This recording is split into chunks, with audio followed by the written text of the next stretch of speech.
Alô, meus amigos do canal Wellington Campos FC. Olha esse moço aqui, Gabriel Andresso, tá aqui comigo hoje e a gente vai fazer um vídeo legal antes do jogo, né?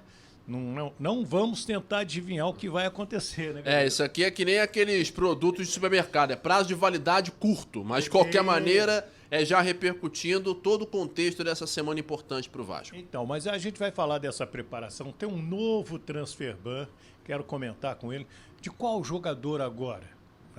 O que mais aí que a gente vai falar? A campanha do Diniz, a temporada vascaína. Eu sei que o torcedor ainda está de nariz torcido depois daquela derrota para a equipe do Botafogo, principalmente pela atuação no segundo tempo. Mas a gente toca nisso já já. Antes, aquele pedido tradicional, se inscreva aqui, Wellington Campos FC. Paga nada não, dá o joinha, que é para ajudar a gente, né, a divulgar o nosso vídeo, a melhorar o nosso produto. Estamos quase com 99 mil inscritos. Ué, eu vou te ajudar a chegar a 100 mil. Então, mete o dedão aí e se inscreva. Tá certo? Roda a vinheta.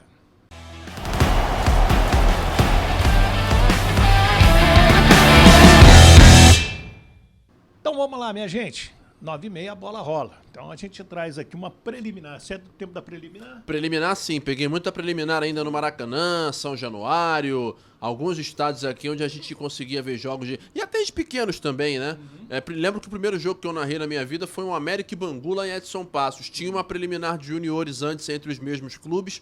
O Bangu ganhou a preliminar e o América ganhou a preliminar e o Bangu ganhou o profissional. Então, quando eu vim para o Rio de Janeiro, eu era narrador lá na Rádio Solimões, vim para a Rádio Tupi, era repórter, narrei um jogo na Rádio Tupi, foi um amistoso do Fluminense com a Desportiva, lá no Espírito Santo.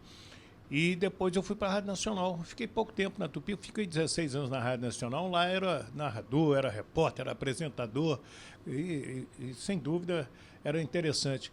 E no início, por exemplo, tinha Flamengo e Vasco. A gente narrava a preliminar, que era Flamengo e Vasco da base. Então você saía conhecendo os futuros titulares das equipes principais. É verdade, numa altura em que os jogadores não saíam tão cedo assim do Brasil, né? Sim. Hoje em dia você tem jogador de 16, 17 anos que nem no profissional jogou direito ou não jogou e já está vendido, já está negociado, às vezes com futebol de fora, mas realmente era sempre muito legal a gente ter a oportunidade de ver assim, e grandes nomes surgiram assim, Nélio no Flamengo, Edmundo no Vasco, sabe? O Edmundo, eu peguei o Edmundo Botafogo. Na base do Botafogo. Ele fez um ano de base no Vasco, que foi o último ano de juniores, e disse até que teve um Vasco e Flamengo no Maracanã, que ele fez um gol de placa lá na preliminar. Se eu não me engano, foi na preliminar da semifinal do Campeonato Brasileiro. Acabou com o jogo, ele ainda não era do profissional, mas logo depois disso passou a ser. E naquele mesmo ano foi campeão carioca, fazendo duplo de ataque com ninguém menos que o Roberto Dinamite. Então, eu peguei Bismarck, peguei o William, isso na base, né? O Elton na base. O Romário, quando eu cheguei ao Rio, ele tinha idade de base, mas já jogava no time titular do Vasco da Gama em 1985. Né? E aí, que é mais aí? Nossa, a gente pegou aquela galera toda, né?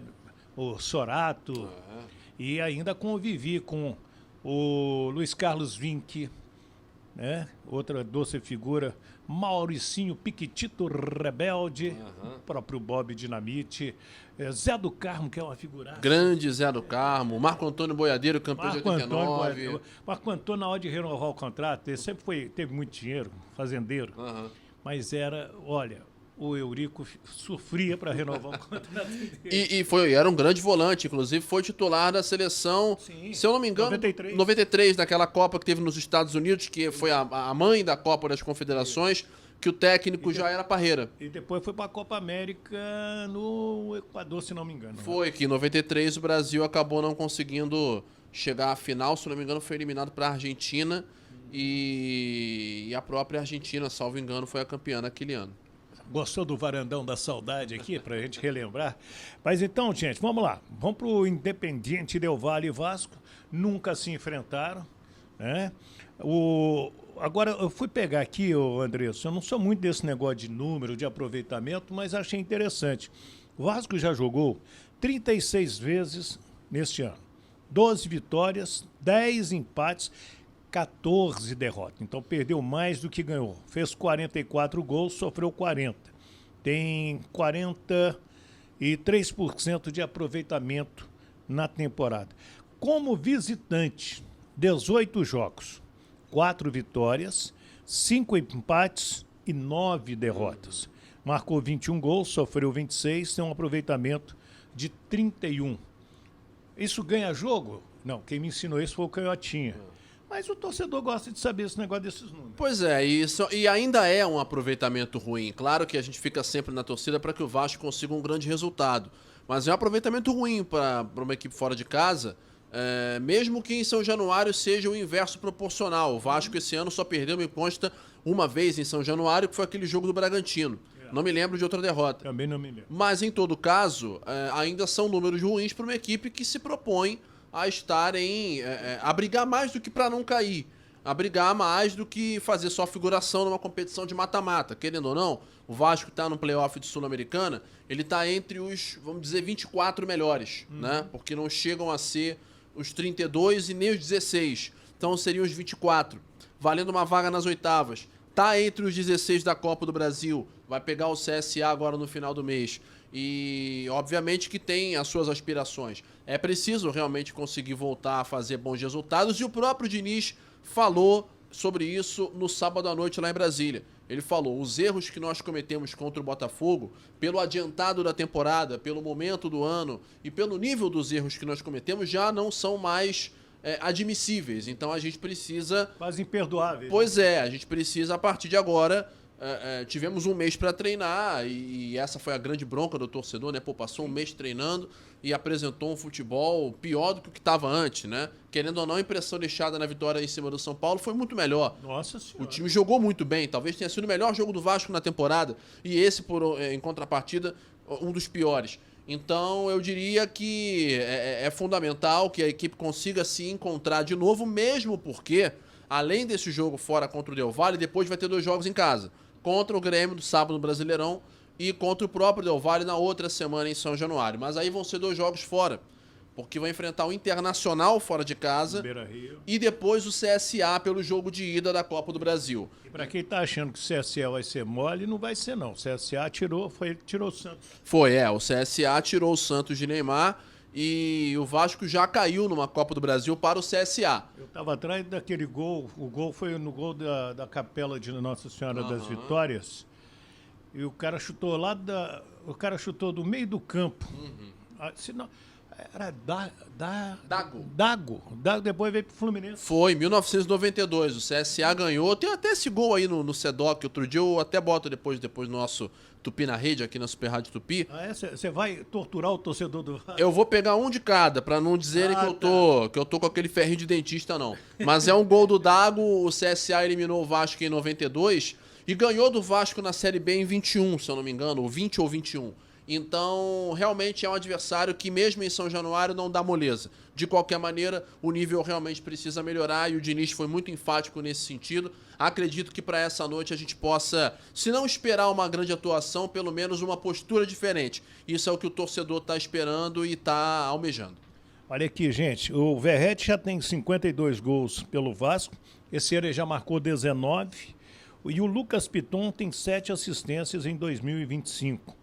E que mais aqui que eu tenho que trazer? O Fernando Diniz, 8 jogos, 3 vitórias, 4 derrotas, 1 empate, um aproveitamento de 42%. Eu sei que o torcedor confia muito no Diniz. Agora, quando você vai à luz dos números... Pois é, os números não estão ajudando, mas o pessoal vai falar, tá querendo proteger o Diniz. Eu acho que não é isso. Eu acho que o problema do Vasco, ele não é só de relação a nível técnico. Acho que esse time do Vasco, ele precisa agora sim dar uma resposta em relação ao trabalho que o Diniz vem fazendo até nos treinamentos. Acho que o time precisa sim de um padrão de jogo e o Diniz é diretamente responsável por isso. Mas eu também não acredito que caso as coisas demorem a acontecer, e podem demorar, pode ser que o Vasco fique rateando mais algumas semanas, Eu não acredito que a decisão da diretoria vai ser intempestiva no sentido de colocar o cargo dele em risco. Porque o projeto que o Diniz apresentou foi um projeto cumprido, que pode ser cumprido ou comprido. Mas a ideia é um projeto extenso e que faça o Vasco ser competitivo dentro daquilo que ele disputa nesse ano. E eu acredito, é lógico que isso depende diretamente do treinador, depende dos jogadores. E agora se dificulta, e aí a gente pode até entrar já nesse assunto, porque o Thiago Mendes foi o único contratado e por enquanto vai continuar sendo o único porque houve hoje a notícia do Transferban, né? Então, a gente entra nesse assunto, então, já, pra gente arrematar. Pois é, o Transferban, para quem não sabe, é a punição da FIFA para um clube que tem dívidas quanto a negociações de outros jogadores que adquiriu, que comprou. O Vasco já sofreu um Transferban semanas atrás quanto à questão do Adson, porque não pagou tudo que devia ao Nantes da França, mas isso depois foi revertido depois de 3 ou 4 dias.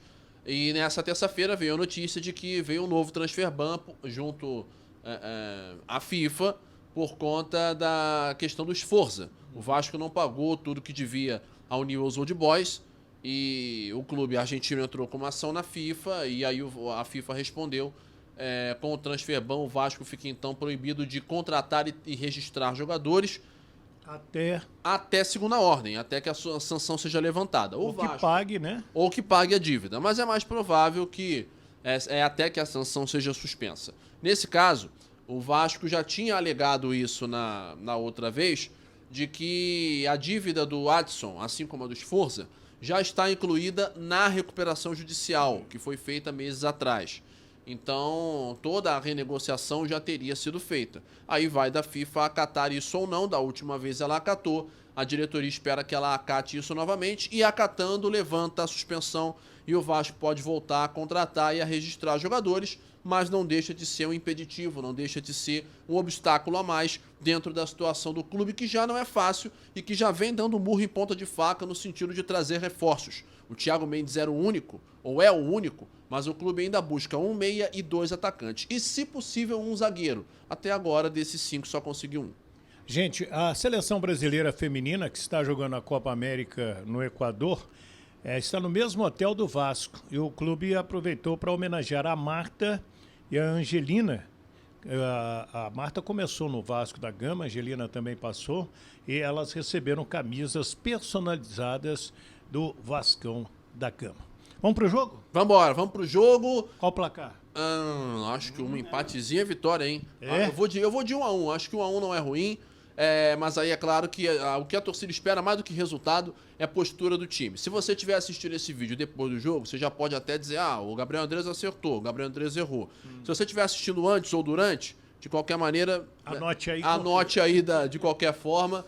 Mas a gente já aproveita para trazer o pós do que vai acontecer depois, sem saber o que vai acontecer agora.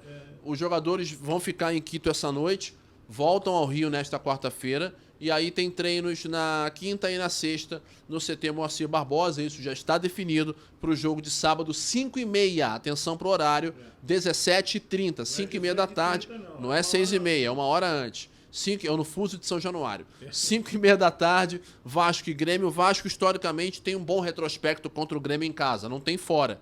Mas em casa costuma vencer o Grêmio, como foi, inclusive, na primeira rodada do campeonato do ano passado, ganhou de 2-1. E vão ser, então, os próximos passos, como eu disse, 2 jogos seguidos em São Januário. O Grêmio no sábado e o Del Valle na outra semana, depois do confronto dessa terça. Quer comentar? Comenta aí. Qual que é o seu placar? Vai ser quanto o jogo? Essa aí é a nossa preliminar. Se inscreva, Wellington Campos FC. Paga nada não. O joinha é fundamental para a gente continuar crescendo, o YouTube entender que esse vídeo é legal, que você gostou. E depois do jogo a gente volta com a entrevista do professor Fernando Diniz. Tomara que ela seja com boas notícias. Vamos pro jogo. Vamos embora. Um abraço, pessoal. Se inscreva, curta, compartilhe, comente. Tamo junto. Viu? Fiquem com Deus. Do Rio de Janeiro, ele, Gabriel Andresso e o Wellington Campos.